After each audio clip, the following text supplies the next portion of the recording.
Thank you. I'm Samantha Nanda. Welcome to North West Today. Our top story this Monday lunchtime.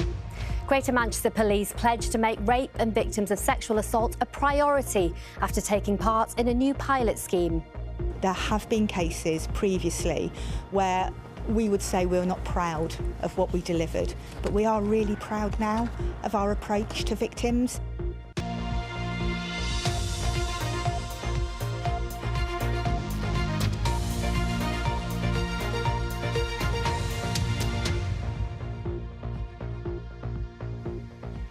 Greater Manchester Police says it's transformed the way it deals with rape victims after admitting that in the past it failed to put them at the heart of its policing.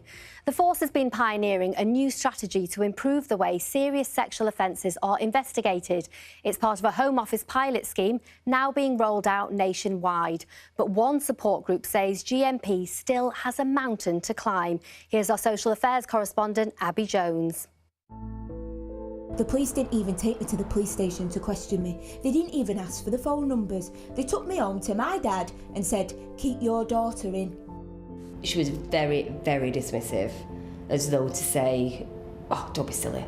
The anguish of rape victims failed by Greater Manchester Police. High-profile cases of officers dismissing victims' accounts, even advising one woman's husband to confront her alleged attacker himself, have eroded public trust. But for the last 10 months, the force says it's begun to completely transform its approach through Operation Soteria. So we've got about 30 staff working the unit altogether. The Minister for Safeguarding visiting to see its progress. Investigations will focus on the suspect rather than the credibility of the victim. From the behaviour of officers who have first contact with victims to the way the force handles technology. This is the force's state-of-the-art digital forensics unit. When a victim reports a rape or sexual assault, their devices, phones, computers, watches and those of their attacker are examined here to extract evidence. It used to take ages, leaving victims cut off. And now... Primary concern really is getting the phones back to the victims within 24 hours. Victims used to wait weeks, if not months sometimes, for phones to be returned to them. It's unacceptable. I think we know that. The force says it's invested heavily in new technology to solve rape and sexual offences. No one's ever filmed in these labs before, where crime scene materials checked for fingerprints. The cases are so sensitive. But the force says it wants to be transparent, and part of that is admitting what it's got wrong. Victims haven't always been at the heart of policing here, have they? I mean, a lot of people, victims would say they've been failed by the force. Yeah, we do recognise that, and that is why you've got this significant investment in our response to rape.